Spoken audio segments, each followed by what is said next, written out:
Hi there, my name is Isaac Oster. In this tutorial series, we're going to talk about Qt Designer, which is a great tool for building UI files for use in Maya and Unreal, and probably anything else that can run Python. We're going to focus initially on Maya. This is our sample tool that we'll start with. You're going to need to download Qt Designer, which is available for free for Windows and Mac. And obviously Maya, this is going to be 2022, and I believe it's going to have all of the Python components that are required. Talk a little bit about that at some point if necessary. And then we're going to be using a template. This is a Maya UI template that you can find. You don't have to understand most of this. There's just a few things where you're going to have to change values and add additional code. So that's going to be available for you for free on my GitHub page. I'll include a link to it, but you just want to kind of go over here to raw, and then you can just copy it directly. So this file is very important, and you're going to need to save it in a specific spot wherever you want, but just keep track of it because you're going to need to update this path here to speak to your Python file. You just want to make sure that it would be like, your file here or whatever in terms of the path. You don't need to include this, the file name. It's going to grab every Python file that you put here. So this is just something you want to make sure you set up correctly, and that way Maya will have access to your file. So you can see here's our Maya UI template. So we are importing Maya UI template from this location. So just make sure you update this to wherever you decide to save your Maya UI template Python file.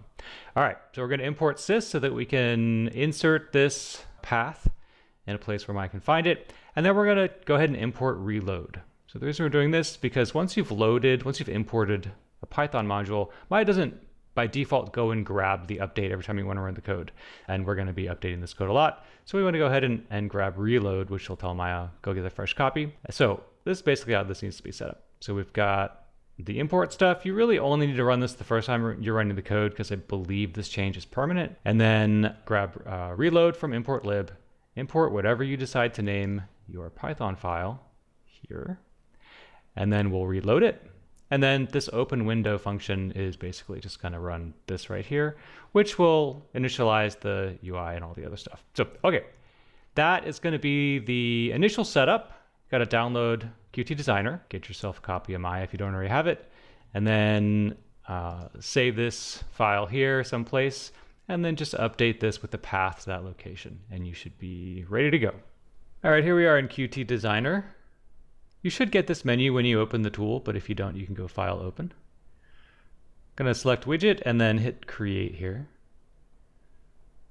So these are all of the various things that you can add to the UI. And then when you do add something to the UI, this is where you can modify the data about it. We'll start with something very simple here. A button. I'm going to click and drag. So the first thing I want to do is rename the button or change the text on it. So you can either double click or you can come down, you got to select the object to text, and then you can change it to whatever you want down here. You can see it's updated. So if I hit Control R, it's going to give me a preview of what my UI will look like. So one thing that's very important here is the close button currently has no relationship with the overall size of the UI, and I would like it to know what's going on so that it can resize itself or reposition itself based on what happens with the window here. So to do that, I've got to put this into a layout. There are some options for layout up here. Because there's only one thing that we're going to be dealing with initially, the result is going to be the same for all of them. And you can see when I select the button, everything here gets grayed out. I need to have either more than one element selected, or I need to have the background selected. So if I click out here, you can see I now get plenty of options here. So we'll start with the column layout. And you can see as soon as I add a column layout, it will take whatever is inside that column layout and stretch it to fill the column that happens to be. In this case, there's only one column, but it would stretch to fill however many columns there were. So if I were to duplicate this button, just do Control C and Control V, click off of the components here, and do another column layout, it's going to make both of these now stretch as far as they can so that they fill up these columns. All right, now if I Control R, they are going to change their size and their position so that they're always centered. So that's very, very convenient. So you want to make sure that you're always working in layouts. There is a layout here. You can see it right here. And that's, we've given our little column layout. If I want to get rid of it, I just hit this button right there. And you're going to end up with lots of nested layouts. So it's a good idea to be able to work with the specific layout that you're trying to mess with. So if I want these to be in their own little section where they're not necessarily rescaling, but they are staying centered, I need to add a couple more elements here. We've got these horizontal spacers. So if I put one over there, and I put one over here, and then I go back to my column layout, the buttons are going to maintain their size, and the spacers are going to basically take up the slack.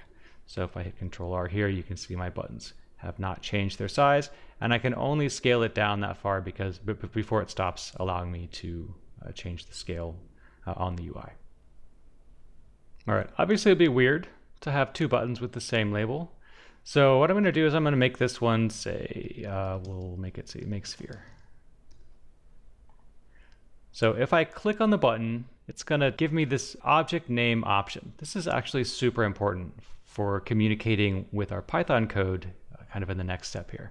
I need to give each button a unique name. If you don't give it a name, Qt Designer will go ahead and increment it for you, but you really don't want to do that. It's going to be much harder to figure out what push button 217 does than push button close. And push button's a little bit long, so I like to truncate this to just btn. We'll go ahead and rename our sphere button as well.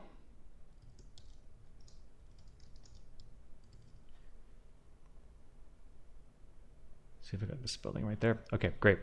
So now I have these two buttons.